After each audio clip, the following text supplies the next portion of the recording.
Cheese, as someone once said, is milk's leap toward immortality.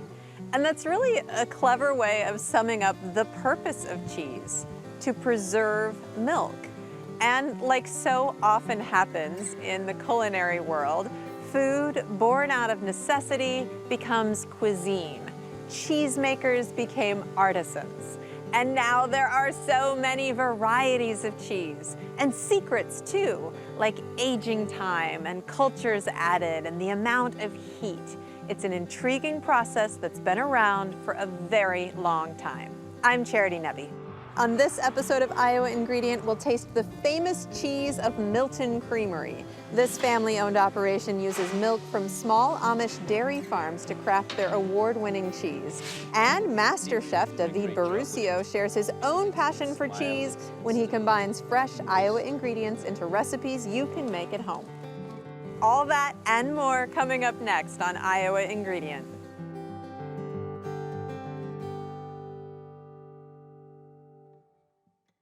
Funding for Iowa Ingredient is provided by the W.T. and Edna M. Dahl Trust, Chef Lisa Laval of Trellis Cafe and the River Center, and Chef Michael Laval of the Des Moines Embassy Club.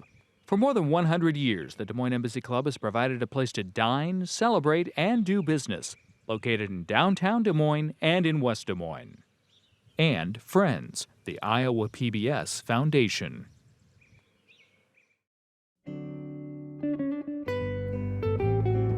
Just put that on the side. I'll just add some more cantaloupe flavor. Chef Katie, you've done it again. Thank you so much. Try that. Cheers.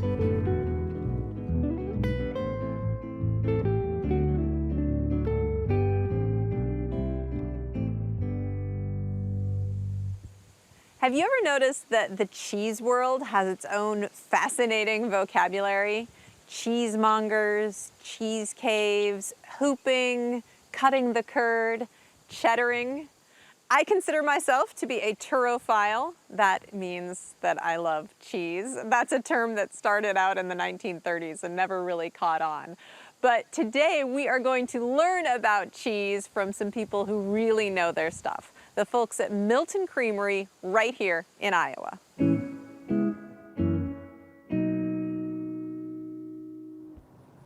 For the Amish and Mennonite farmers in Van Buren County, working hard and close to the land is part of who they are.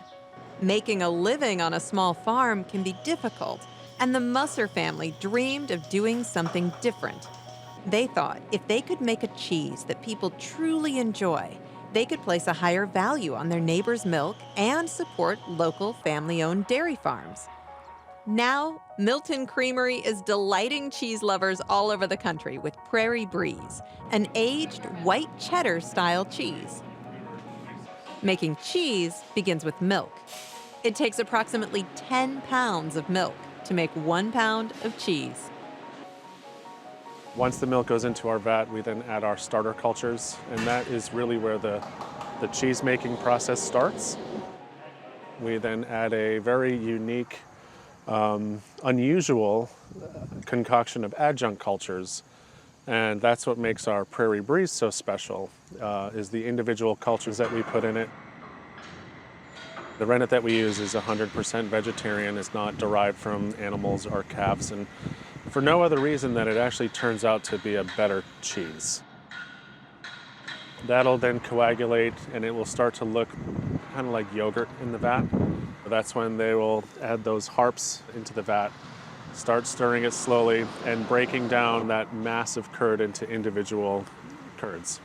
When the pH is right and the temperature is right and it has quote unquote cooked long enough, they will then drain the whey off and the cheddaring process begins.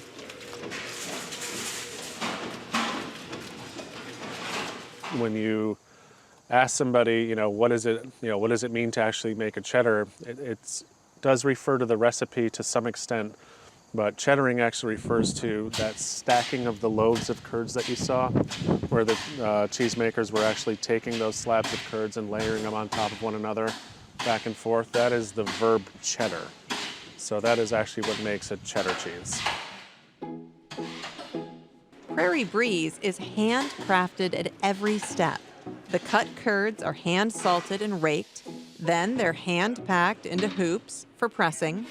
The next day, each block is sealed and placed into a wooden box for aging. And those boxes are made by hand. So right now, this room has about 600,000 pounds of mostly Prairie Breeze. This is where the cheese will stay and kind of hang out and ripen for usually about 9 months minimum. What's interesting about Prairie Breeze is when you first break off a piece of it and you smell it, it actually smells like pineapple. But I don't mean like fresh pineapple, like it smells like canned pineapple. It's very strange. So you immediately hit with something that you're not equating to cheddar. You're smelling fruit, and you're smelling exotic fruit, tropical fruit, pineapple, almost like Hawaiian punch. Like it's got a very unique fruitiness to it that you can't really put your finger on. And then when you taste it, it embodies a little bit of what everyone likes about all cheeses. It is creamy, it is crunchy, it's a little sweet, it's nutty, it's a little salty, it's fruity. You really can't go wrong with it. And it isn't orange. Many cheesemakers dye their cheddar, but it's naturally creamy white or yellow, depending on the milk that was used. You can always look at cheese in the aging room and know when it was made. If it was made, early spring when that grass is just coming out and the animals are grazing on it, or during the winter when they're eating more of the dry feed and dried grass, the color will change pretty dramatically. So winter milk tends to be a little bit whiter, and summer milk tends to be a little bit more yellow.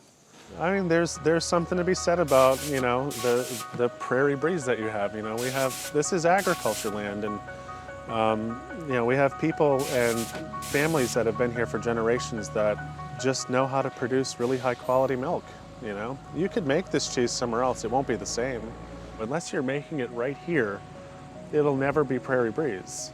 This part of Iowa checks all the boxes for making exceptional world-class cheese.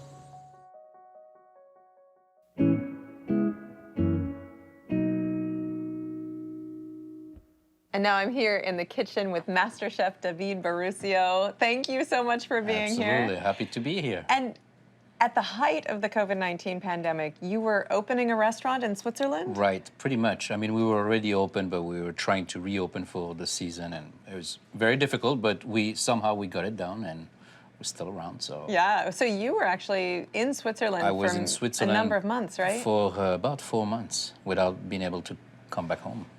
The pandemic has been really hard on a lot of restaurant owners and people who work in the restaurant industry everywhere. How did your restaurant make it through? We made a deal with the hotel next door to us, and we got it done. And we cater for hotel guests and survive, and put our heads down and try to make the most of it. It's a sad situation, but we're all in good health, and I think that's the best thing that somebody can have. Absolutely. And I'm sure that was hard to be away from family, and travel is so difficult. Really was. And, well, we are just so happy to have you back in Iowa. I'm happy to be back in Iowa. That's where home is, so it's always good to come back home. Right, but you always work all over the world. All the time. So Switzerland, but there have been many other adventures in many other countries. Correct. Right now in Iowa, where we have the farm to run, and we also run the catering side of Baru, and Baru is focusing on high-end catering and to-go, and that's what keeps us going. Nice. Well, I hope there are many more adventures, and travel gets easier and easier again. Yes. And today we're going to we're going to cook with Prairie Breeze cheddar, one of my favorite Iowa cheese. Mine too. Fantastic. Let's do it. Yeah. All right, we're going to cook with cheddar cheese, Prairie Breeze from Milton Creamery, which is a wonderful cheese. But what are we going to make with it? So we're going to make a twice-baked potato. Awesome. So featuring Prairie Breeze cheddar, bacon, because everything tastes better with bacon. True. Little creme fraiche, because I'm French, and some broccoli. They make you promise as a master chef you must always use creme fraiche. No, but everything tastes better with a little creme fraiche and butter too. But bacon and cheddar will be, this is exciting. Prairie Breeze will be the highlight. For sure. All right, let's get started. Let's get started. So I got some russet potatoes that have been washed before. I'm gonna wrap them in alu foil. A little bit of salt. And we're gonna cook those for about 45 minutes. All right. So they're nice and soft. Nice and soft. You don't wanna, I mean, you really want them really cooked all the way through. And 450 in the oven, 45 minutes. All right.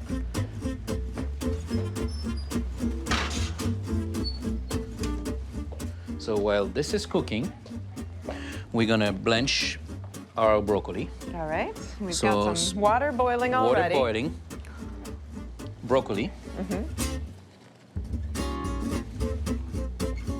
So we're just going to blanch the broccoli. That's a pretty fast process. Right, but we want them a little bit more than blanched. We want them more on the softer side for the preparation we're gonna do. Okay. So I'll cook it about for a minute and a half, and then we're gonna put them in ice cold water so they stop the process of cooking and they keep that nice green color. Perfect. So now they're say nice and blanched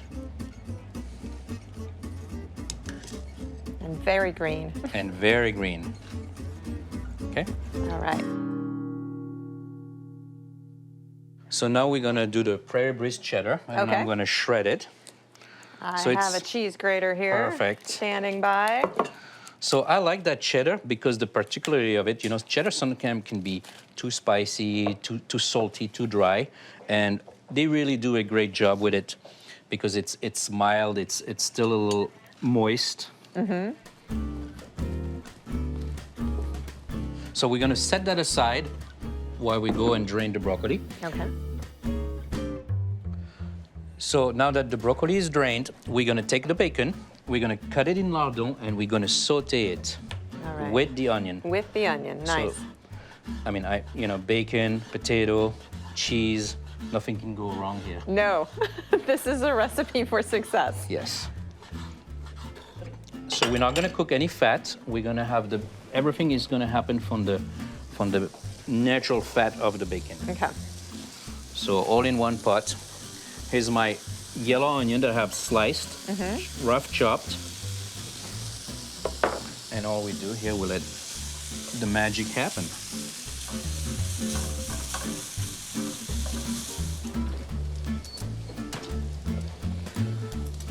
Nice, So- hot. Hot, So hot, the hot. way you know, obviously this is very hot, but you poke in there. Yep, there. If you blade It's cut some, easy to go in. it's Yeah. cooked. Great. So we're gonna open those. Careful, it's a little hot. Yeah. Slice them in half, all the way through. Okay. And then we're gonna take the potato as much as we can out. Oh, okay. So it is a little hot, so we wait.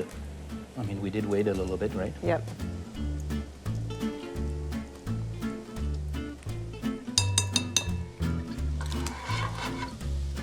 I'm gonna go in there.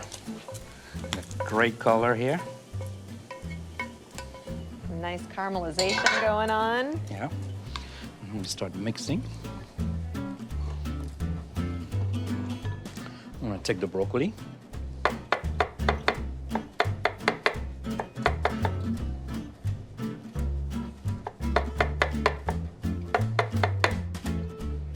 Okay. And get your greens in there too. Get your Color, greens, get flavor, your- but now you're making it healthy. Exactly. With the bacon, it's wonderful, right? Right. Very low cholesterol dish. So creme fraiche. Mm-hmm. You can use also sour cream if you don't Yeah. have any creme fraiche. Bit of parsley.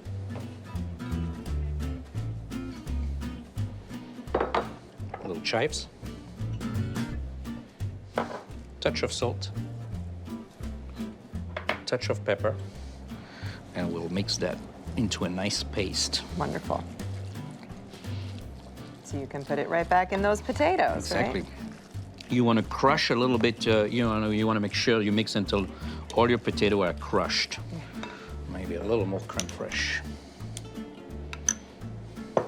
And because I'm French, a little bit of butter also. Because that will help also for the caramelization when we bake it. Nice. Voila. Wonderful. Now we're gonna do the filling a little bit.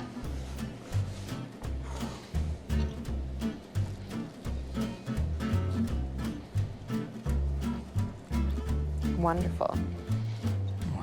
We'll finish up with a little bit of cheese on the top to get that gratiné feel to it.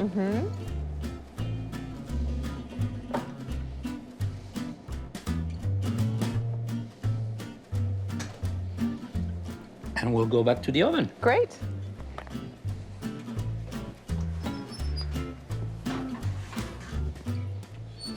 There you go. We got 7-8 minutes until it's ready. Great. Well, it's perfectly baked. Look, nicely little gratiné here. Oh, yeah. Oh, that looks fantastic. And we bake them for about 10 to 12 minutes? Yeah, 10 to 12 minutes at 450.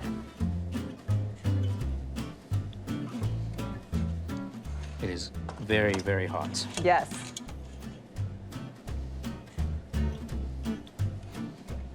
What a perfect thing to eat after a day spent outside. Exactly. It's very comfy.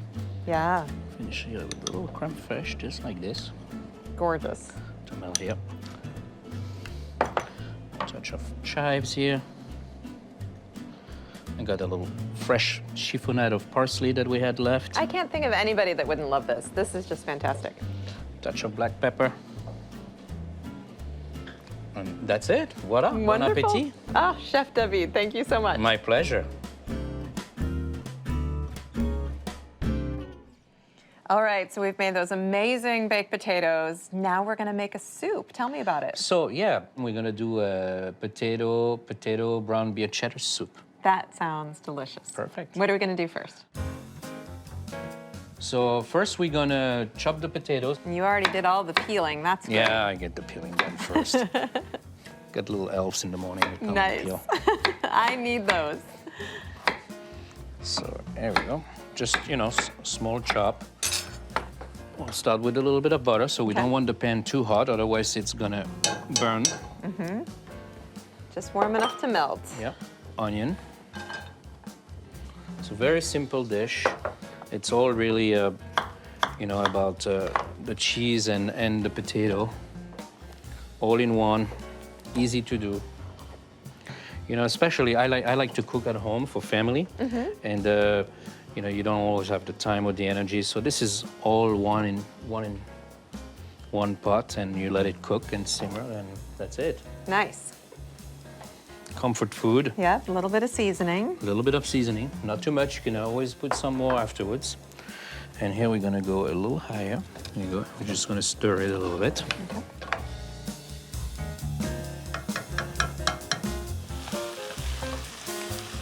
So our potatoes are a little bit all glazed, and you know, we don't really need a color on that. So All right. now we go and we add some of Time your to add favorite the brown rest. beer. Nice. Not all of it. Save some for a drink. We just changed the aroma in here We do. dramatically. And then we add the stock. So I just use a plain vegetable stock, but You can use whatever, you right? can use whatever you like. Make sure you don't take anything too salty. And Because there will be plenty of salt in the cheese. correct. And now we put the lid and let cook that until the potatoes are totally soft. All right. There you go.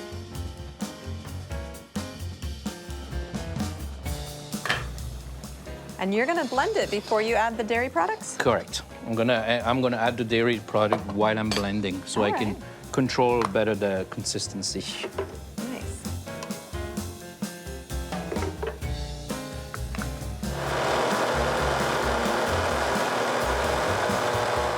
So I'm gonna add a little bit of the dairy now and some more liquid. All right. That's whole cream? Just whole cream, yes. Fresh whole cream. A little bit more of stock. Touch of salt.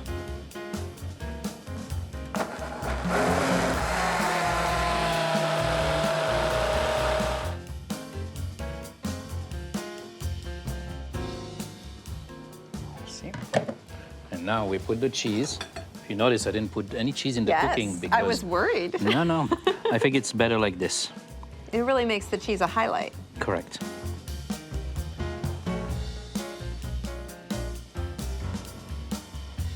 Oh, now this kitchen smells even more amazing. Exactly. Now, a little bit of crème fraîche. Because you're French. Because I'm French and because it makes things better. And I'll finish it off with a little bit of parsley. Fantastic. And you know, when you eat, you can always add more of the cheese.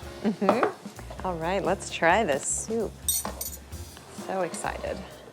It's beautiful. Make sure you get a little bit of that cheese with every bite. Yes. Oh, it's so creamy. Yeah. And I love having the cheese on top because that gives, You get it right away. yeah, absolutely. So you get that great cheese taste, but then the creamy potato and beer soup Exactly. and wow. Well, it's Perfect. fabulous. Chef W, thank you so much. Merci.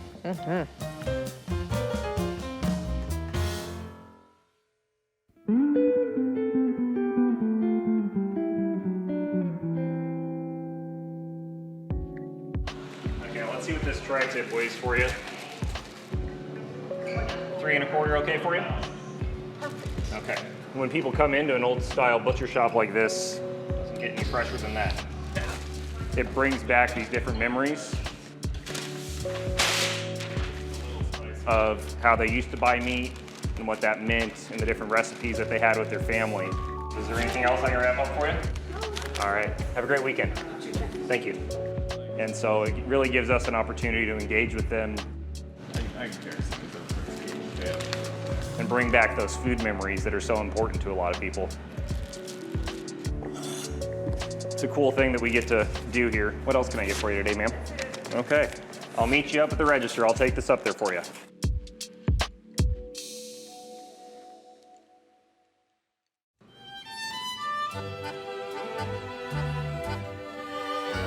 I really dove into the deep end on this.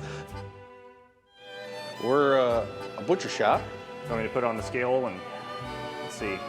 and we try to hail back to days past where we try to break down whole animals. It was part of our original vision to be a whole animal butchery, and it's something that we're growing into. People will come in and say, I'm looking for this specific cut that's not like a retail cut, and we'll cut that for them. So that's going to become our New York strip steak, and then we're going to pull the tri-tip off the sirloin for an order here. We also want to kind of start to introduce some old world recipes of curing, dry aging, things that really aren't done anymore. Just 1 inch and a half. We've lost some really great things that we want to try to bring back. The last link in the chain of production is the retailer. On his knowledge of cutting rests much of the success of the meat business. Part of the reason that those craft butcher shops and your old school butcher shops have gone by the wayside is that we stopped eating a lot of the animals. The parts that we don't eat are shipped off to countries where they do eat those parts, and we have hamburger and ribeyes and tenderloins. Juicy broiled hamburgers with just the right touch of charcoal flavor from the fire have become an American institution. And so there's an education piece that comes along with it of getting people back to those older styles of cooking, those older food cultures that really knew how to use a whole animal. So part of utilizing the whole animal is getting as much of the grind off the bones as we can. We have a number of customers who come in and shop for bones. There's a gentleman earlier who was reserving bones to make pho or other beef broth with. I thought we were going to have to work harder to educate people about other portions of meat that they can utilize at home. But I think the timing was right on that. People cooking at home, they're looking for something new and interesting to cook. You know, we've been trying to introduce different cuts from, different geographic areas. And I think people are looking for those things. And I hadn't anticipated how hungry people were, no pun intended, for something new to try at home as they're cooking. But at the end of the day, it comes down to what's going into it. So, local Iowa products, minimal processing, whole fresh ingredients. So I got that 6-pound pork shoulder ready for you. If you harvested a beef, it took the whole community and all the families coming together to eat that animal. What do you know today, Dave? Not a whole lot. How about you? Here in the state, we talk a lot about Iowa as a farm economy, but to a lot of people that just means driving through the corn and soy fields, where when you're eating a local animal raised on a local farm, you're really connecting with a deeper tradition in the food system.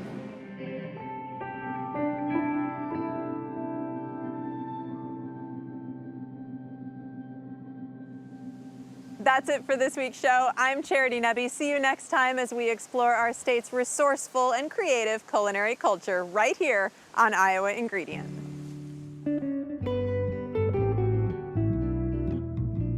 Keep in mind that circumstances are always changing, so please take a moment to check ahead if you're planning to visit a restaurant, farm, or event featured on the show.